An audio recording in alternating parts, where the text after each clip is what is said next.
আমরা প্রাথমিক অবস্থায় 9:45 আমরা আগুনের সংবাদ পেয়ে আমাদের 3টে স্টেশনের 5টা ইউনিট ঘটনাস্থলে প্রেরণ করি।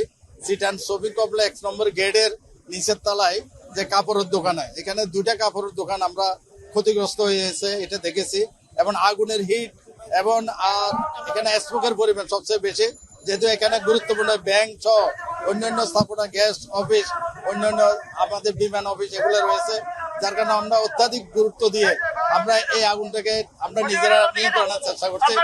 আমাদের কাছে সিটি কর্পোরেশনের সচিব মহোদয় আছেন, আমরা যারা এখানে আপনারা আছেন মিডিয়া, আপনাদের কাছে আমাদের রিকোয়েস্ট থাকবে, আগুনটা কিন্তু যদিও আগুনটা ছোট, কিন্তু স্মোকের কারণে পুরো মার্কেট ছড়িয়ে গেছে, যার কারণে মনে হচ্ছে যে আগুনটা অনেক বড়।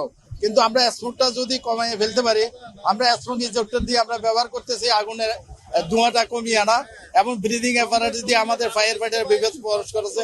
অন্য অন্য স্থাপনা যদি কোনো ত্রুটি আছে কিনা বা কোন জায়গায় আরো আগুন বিস্তার লাভ করে কিনা, এগুলো আমরা এখন কন্ট্রোল আনার চেষ্টা করছি।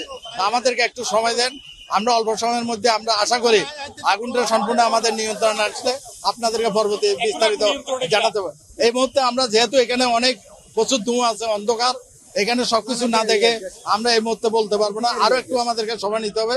আমরা স্মোকটা যখন বের করে আনবো এবং যদি একটা স্বাভাবিক অবস্থায় চলে আসে, এরপর আমরা বলবো যে আগুনটা নিয়ন্ত্রণে কিনা। যেহেতু প্রত্যেকটা মার্কেটের নিজস্ব স্থাপনা থাকার কথা, যেহেতু এগুলা উন্নত মানের মার্কেট, এখানে না থাকার কথা না। যেহেতু সেফটির ব্যাপারে আমরা এটা পরবর্তীতে জানবো, কিন্তু আমাদের প্রথম কাজ হলো আগুনটা নিয়ন্ত্রণে সম্পূর্ণ নির্বাহন করা। আমরা এই মুহূর্তে এটা কারণ ক্ষয়ক্ষতি এমন কি পরিমাণ ক্ষতি হয়েছে বা আরো ক্যাজুয়ালিটি আছে কিনা বিস্তারিত জানতে হলে আমাদেরকে একটু সময় দিতে হবে। এখন কিভাবে লাগবে আমরা বুঝে যাবে, ভিতরে না গেলে আমরা না গেলে তো বুঝতে পারবো না, ভিতরে আমরাও ঢুকতে পারছি না।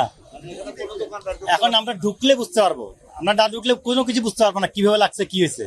এটা আমাদের বলা সম্ভব না, আমাদের বলা সম্ভব না যে কি অবস্থায় লাগছে, কেন লাগছে। মার্কেট যেহেতু বন্ধ হচ্ছে, কেন লাগছে, কিভাবে লাগছে, এটা ঢুকা ছাড়া বোঝা যাবে না। আমাদের মার্কেটের কারণ যে কোনো অকারণে হইতে পারে, হ্যাঁ, এটা অসম্ভবের কিছু নাই। আমরা এখনো বুঝতে পারি না যে কিভাবে আগুনটা লাগছে, ঠিক আছে। আর আপনারাও জানেন যে আগুন লাগলে নিচে ক্ষতি হয়, হ্যাঁ, এটা একটা বিশাল একটা ক্ষতি, ঠিক আছে। আর বন্ধর টাইমে আগুন লাগার ব্যাপারটা এটা আমরা এখনো বুঝতে পারি না, ঠিক আছে। চালু থাকা অবস্থায় শর্ট সার্কিট হইতে পারে, এখন বন্ধ থাকা অবস্থায় কিভাবে হইলো সেটা আমার জানা নেই, ঠিক আছে। এখন আইডেন্টিফাই করার পরে বোঝা যাবে যে কি পরিস্থিতি হয়, ঠিক আছে। আর এমনি আমাদের মার্কেটের ইলেকট্রিক যেই সার্কিটটা আছে, মানে যেই ইয়াটা আছে, এটা দুর্বল, এটা টেন্ডার হয়েছে, এটা কর্পোরেশন কাজ করার জন্য কি টেন্ডার দিছে, এটা কাজ চলমান। মার্কেটের যে লাইনটা একটু দুর্বল, মানে বেশি দুর্বল, মানে এটার জন্য টেন্ডার হচ্ছে, টেন্ডার হইলে কি মানে এখনো কাজ চলমান আছে, কাজ এখনো শুরু করেনি। কেন লাগলো, কি করলো, এটা তো আমরা মার্কেট বন্ধ করে ভালো রেখে গেছি, কিন্তু আসার পরে দেখি এখন বাচ্চাতে আসছে আগুন নেই।